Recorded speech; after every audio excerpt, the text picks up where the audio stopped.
예, 미국 시장 강세에도 불구하고 우리 시장은 좀 조정 국면인데요. 시황 흐름들 체크하고 전략 세웁니다. 오늘 시황에서는 IBK 투자증권 영업부 박근영 부장님 함께합니다. 어서 오십시오. 네, 안녕하세요. 오늘 저희가 뽑은 주제입니다. 네, 시장도 여쭤보겠지만 산업적으로 AI 산업의 무한 확장. 오늘은 그 가운데 산업재 쪽에 포커스를 맞추는데요. 먼저 시장 얘기 전략부터 여쭈면 다우가 사상 최고치 이어서 나스닥도 사상 최고치를 가는 흐름들인데요. 우리 시장은 왜 이렇게 주춤하는 걸까요? 전략 좀 세워주세요. 네, 오늘 시장은 뭐 수급이 좀 부재한 느낌이 듭니다. 네. 외국인들이 현선물 사주지 않고 있고 기관 같은 경우도 매매가 좀 굉장히 제한적인 흐름이 나타나고 있기 때문에 결국은 아마 6월에 혹시 재개될지 모르는 공매도 관련된 부분에 대해서 언급이 한번 있었기 때문에 조금 경계하는 모습이 역시 시가총액 상위주 중심으로 약간 좀 힘을 못 쓰고 있는 모습도 보이고 있고요. 더군다나 국내 시장에 약간 특이한 어제부터 생긴 특이한 지금 현상이 HLB로 쏠리고 있죠. 네, 낙폭이 너무 크다 보니까 어제도 8천억 이상을 지금 HLB 한 종목에 매매가 들어갔고 오늘 같은 경우도 이렇게 또 왔다 갔다 하다 보면 특정 종목에 수급이 쏠리게 되면 나머지 종목들의 수급이 없어지게 되는 희한한 현상들이 생깁니다. 이 단기 매매를 이렇게 하다 보면 별로 썩 좋은 건 아닌데요. 현상 자체가 그러다 보니까 외국인들, 기관들이 역시나 별로 사주지 않은 시장에서 당분간 뭐 HLB 관련된 수급이 또 쏠려버리면 여타 종목에 힘이 없어지는 모습이고요. 또 엔비디아 관련된 실적을 일단 뭐 발표를 앞두고 있기 때문에 여기에 대한 경계감도 역시 있는 상황이라 상당히 조금은 좀 쉬어가는 모습을 보입니다. 뭐 그럼에도 불구하고 시장 전체로 보면 EPS 상향이 워낙 많이 나타나고 있고 소위 말하는 미국 쪽에 7개 회사들이 있죠. 그 회사들의 분위기가 역시 EPS가 상향 조정 계속 IT 섹터에서 끌고 있고 그 부분에다가 캐펙스 증가에 따른 시크리컬 관련된 주도주가 계속적으로 가고 있기 때문에 그렇게 오르지 못하던 유틸리티라든지 그다음에 비철 금속 이런 쪽이 여전히 또 좋아집니다. 그래서 엔비디아 발 관련된 실적이 만약에 시장의 기대치를 어느 정도 충족시키면서 긍정적으로 만약에 나온다는 가정을 한다면 역시 반도체 중심의 흐름들이 이루어질 것 같고 거기에서 확산되는 전력기기나 유틸리티 그리고 비철 금속 지금은 구리뿐만 아니라 다른 금속들도 지금 올라가는 모습이 보이고 있습니다. 금도 마찬가지고요. 뭐 니켈 등등과 관련된 일부 금속 관련된 부분들의 어떤 커머디티 쪽에서의 올라오는 폭들이 여전히 좀 신중하게 지금 굉장히 긍정적으로 보고 있기 때문에 이런 부분들 같이 좀 보셔야 될 것 같고 의외로 조금 많이 빈집으로 이야기되고 있는 시크리컬 화학 업종 그러니까 중국이 조금 회복이 되면 결국은 특수화학 쪽, 합성 고무나 그다음에 타이어 코드 이런 관련된 약간의 특수화학 쪽에 관련된 부분들도 굉장히 바닥권에서 꿈틀거리고 있다는 점도 타이어 코드는 코롬인도 어제도 좀 얘기했고 이런 그렇죠. 거죠. 뭐 그런 것도 금호석유라든지 엔비라텍스라든지 그리고 이제 효성 관련된 주식들 이런 주식들이 상당히 좀 꿈틀거리면서 빈집이거든요. 기관 외국인이 많이 비워놨고 주가도 많이 빠져 있었기 때문에 약간의 트리거가 나오면서 결국은 한번 치솟을 수 있는 그런 어떤 형성이 되지 않는 환경이 될 수 있지 않을까 생각하고 있습니다. 생활하면서는 빈집이 남의 집에 들어가면 안 되는데요. 주식시장에서는 빈집이라는 표현을 많이 합니다. 수급이 비어있는 상황이기 때문에 그죠? 어떤 이유로 다 팔아놔서 기관이나 외국인이나 그쪽에 한번 좋은 게 인식되면 매수세가 확 몰릴 수 있다는 표현들을 자주 씁니다. 미국 기업들은 워낙 실적이 좋고요. 어제 우리 1분기 기업들 그 실적도 보니까 괜찮더라고요. 그죠? 1분기 순이익이 36조니까 이렇게 계산하면 이제 150조 정도 연간 되는 거니까. 그죠? 그렇기도 하고요. 배당이 워낙 많이 늘었고요. 주요나 밸류 관련된 부분에서 배당도 늘어서 멀티플을 좀 올려받아도 되는 것이다 생각이 들고 더군다나 좀 재밌는 것은 저희가 좀 전에 화학 이야기를 드렸지만 컨센을 상회한 비율이 화학이 제일 높았습니다.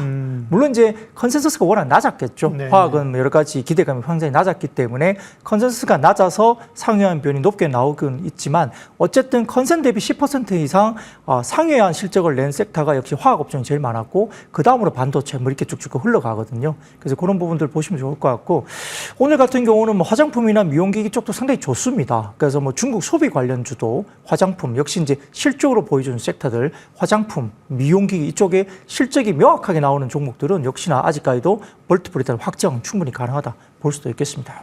네, 오늘 살펴볼 섹터 이야기하겠습니다. 앞서 이제 AI가 무한 확장되면서 산업재 쪽에 대한 포커스를 맞췄는데요. 오늘 산업재 얘기를 하십니다. 그동안 이제 AI의 모멘텀이 전력기기, 네. 그다음에 요게 약간 원자재 쪽으로 저 구리, 알루미늄 간 거잖아요. 오늘 말씀하신 산업재라고 하는 건 사실 딱 와닿지가 않아요. 산업재? 어떤 개념인지 좀 알려주세요. 네, 이제 우리가 뭐 전선, 뭐 변압기 이런 네. 것들 워낙 주가가 많이 올랐죠. 물론 이제 이 오늘 말씀드린 산업재도 아예 오르지 않은 것은 아닙니다. 네. 그럼에도 불구하고 이제 조금 생소할 수도 있는데요. 결국은 전기화 그리고 탈탄소를 동시에 이제 달성하기 위한 가교, 브릿지 역할의 에너지원 역할 부과 그리고 이제 이런 부분들에 대한 산업재 섹터에 대한 뭐 영향이 결국은 최근에 리포팅이 되고 있습니다. 네. 그래서 지금 넷제로, 그러니까 이제 탈탄소 관련된 부분 넷제로를 향한 에너지 변환에 대한 여정에서 결국은 이제 리스크가 있는 거죠. 지금 포드 같은 경우는 24년도에 전기차 적자를 7조 원 이상 가이던스를 주고 있어요. 그러니까 가지 않으면 안 될 길이긴 하지만 적자가 많이 나오죠. 그럼에도 불구하고 가야 되는 길로 볼 수 있습니다. 그래서 뭐 역시 금리나 에너지 안보 등의 외부 환경 변화에 기인하고 있는데 AI발 수요 관련된 전력 수요 급증은 전력 수요를 과연 신재생에만 의존할 수 있을까를 볼 수 있는 거죠. 물론 이제 신재생 원자력뿐만 아니라 신재생 쪽을 통해서 전력을 확보하는 것도 필요하지만 에너지 전환 비용이 고금리 상황에서 또 누가 감당할 것인가 이런 것에 대한 굉장히 트라우마가 생길 수밖에 없습니다. 그래서 에너지 트랜지션, 그러니까 에너지가 변환되는 과정에서의 딜레마라 해가지고 세 가지 딜레마라고 이야기하는 것들이 지금 이야기가 되고 있는 것입니다. 따라서 이제 에너지 전환을 위한 중간 단계에 대한 고민이 필요합니다. 왜냐하면 바로 가려고 하니 신재생 가자고 하니 돈은 안 되지만 가야 되고 근데 투자가 많이 들어가다 보니까 워낙 적자가 쌓이고 이러니까 회사들이 가기가 감당하기 쉽지 않죠. 금리도 아직은 높은 상태이고 그러니까 중간 단계 브릿지 단계에서 뭔가 좀 필요하지 않느냐 여기에 대한 핵심적인 변수로서 산업재가 이야기됩니다. 그래서 글로벌 슈퍼 메이저 업체들이 이러한 물음에 확신을 갖고 정부, 기관 다 마찬가지로 확신을 갖고 있고 작년부터 응답이 됐는데 에너지 변환에 대한 감당할 돈과 의지는 아주 글로벌 회사들 그리고 글로벌 국가들 아주 그런 큰 기업들 이쪽에 의지가 있다고 볼 수 있습니다. 따라서 슈퍼 메이저들은 가스 발전을 AI발 전력 수요 급증을 감당하고 에너지 변환을 적당하게 달성하기 위해서 꼭 필요한 중간 단계 또는 최종 단계로 가스 쪽을 좀 보고 있다는 점의 이야기가 나옵니다. 그래서 누적된 어떤 경험에 기반해서 탄소 포집 기술을 바탕으로 한 향후의 어떤 가스 발전과 CCS, 그다음에 가스 개질과 CCS를 통한 분류수소나 암모니아 생산 등으로 확장할 계획을 이미 23년도부터 본격화되기 시작한 점이 이제 지금은 좀 부각이 되기 시작한다는 거죠. 물론 이제 전력 수요 충당의 우선순위는 신재생 또는 뭐 SMR 같은 거 포함한 원전이 될 수는 있습니다. 뭐 그것은 명약 관화인데 다만 신재생은 작년까지 완료된 프로젝트 개통 접속 대기 기간이 평균 프로젝트가 이제 완전히 해야 된다라고 하는데 평균 대기 시간 5년 이상 걸립니다. 워낙 장기 프로젝트에다가 SMR 같은 경우도 3억 가동 시기가 거의 29년, 30년 이렇게 나오거든요. 2029년, 뭐 공장 30년. 짓고 뭐 맞습니다. 이러면 그 에너지 수익까지 시간이 꽤 걸린다는 거죠. 네, 그렇죠. 예. 그러면 이제 돈을 못 벌고 투자만 하게 되니까 그렇죠, 예. 너무 이제 견디기가 쉽지 않습니다. 그래서 너무 멀다는 거죠. 그래서 분산 전후로 대규모 송전 인프라가 또 필요하지 않고 개통 접속 시간이 상대적으로 단축되는 가스 발전이 중간 단계에서 좀 중요한 역할로 부각될 수 있다. 이렇게 지금 이야기가 되는 겁니다. 그래서 이러한 배경을 바탕으로 해서 카타르, 미국, 사우디 이런 중심으로 지금 추진되고 있는 글로벌 LNG 투자가 아마 전반적인 25년에서 30년까지 LNG의 또 하향 안정화까지 되고 있는 상황이기 때문에 굉장히 긍정적인 흐름으로 갈 수 있는 좀 주목을 해야 된 아마 그런 어떤 부분이 아닐까 싶습니다. 그래서 같지만 다른 형태로 가는 사이클인데요. 그렇게 본다면 결국은 산업재 관련된 산업 호황 사이클이 전기화, 그다음에 AI발 전력 수요와 관련된 급증, 그리고 이에 따른 막대한 에너지 수요, 그리고 여전히 높은 유가, 또 이를 통해서 벌어들인 중동과 미국의 슈퍼 메이저 기업들의 어떤 의지 이런 것들이 현금 흐름에 대한 투자 사이클과 맞물리면서 가스 발전에 대한 투자가 이루어진다 볼 수 있습니다.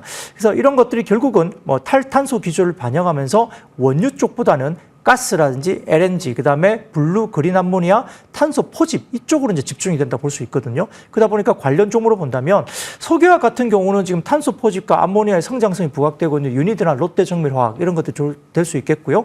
유틸리티 같은 경우는 LNG 수급 변화에 따른 시장이 계속적으로 수혜로 거론될 수 있는 SK가스, 그다음에 건설 쪽은 뭐 변화하는 수주로 에너지 관련된 부분에 가스 이쪽 관련된 삼성 ENA 이런 쪽이 될 수 있겠고, 조선 같은 경우는 에너지 전환 필수 매개체로서 HT 현대중공업이라든지 삼성중공업, 그리고 2차전지 같은 경우는 일부의 브릿지 역할을 할 수 있는 에너지고 볼 수 있겠습니다. 그래서 아까 언급드린 것들이 석유화학, 유틸리티, 건설, 조선 등등과 관련해서 이러한 관련된 탄소 포집과 이러한 LNG, 가스 관련된 특이한 경험을 가지고 이렇게 진행하고 있는 종목들 중심으로 좀 지켜보시는 게 좋겠다 생각이 듭니다.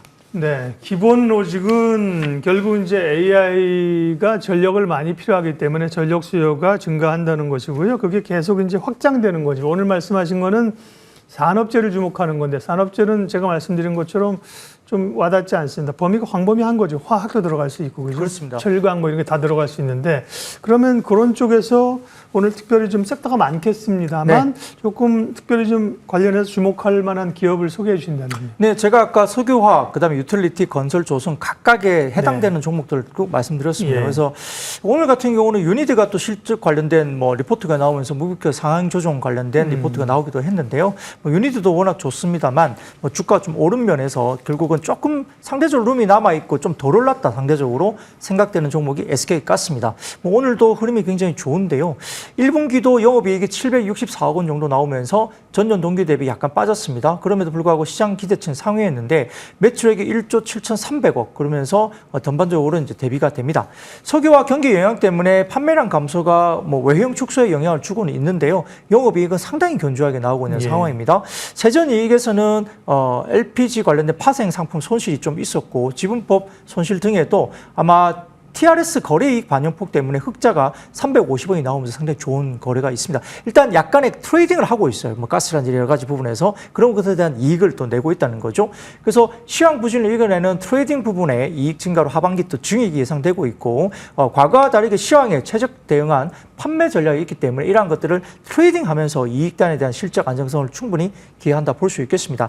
그래서 지금 우리가 LNG 수입 터미널 실적이 하반기에 본격적으로 SK가스에 들어올 것으로 이야기되고 있는데 아마 하반기 영업이익은 작년 대비로도 증가폭으로 충분히 나타날 수 있다. 증액이 가능하다. 보는 것 같고요. LNG에 이어서 연료전지라든지 그다음에 ESS까지 준비하고 있기 때문에 회사의 장기 성장성도 충분히 구가될 수 있는 종목으로 볼 수 있겠죠. 그래서 지금 LNG 산업 신산업 쪽에서 의미 있는 하반기 실적이 충분히 반영된다는 점에서 의미 있는 LNG 쪽에 대한 모멘텀을 가지고 주가가 충분히 긍정적인 흐름이 계속 나올 수 있지 않을까 싶습니다. 그래서 아까 말씀드렸던 연료전지와 ESS의 신사업이 있기 때문에 장기 성장 그림을 보고 좀 더 긴 호흡으로 가져가셔도 좋은 종목이 아닐까 싶습니다. 네. 계속 이제 AI에 관한 얘기입니다. AI가 제일 먼저 관심있던 게 이제 소프트웨어고 그 다음에 이제 반도체, 전력기기, 뭐 전선, 원자재, 태양광도 얘기했었거든요, 며칠 전에요. 네. 근데 이제 그런 시기를 앞당긴 중간에서 할 수 있는 산업재, 특별히 가스. 네. 네, 이런 쪽으로 주목하자고 하시면서 SK가스를 소개해 주셨어요. 예, SK가스, 뭐 가스 관련주들도 주목해서 보겠습니다. 네, 오늘 시황 해설 여기까지 하겠습니다. IBK 투자증권 영업부 박근영 부장님 함께해 주셨습니다. 고맙습니다. 네, 감사합니다.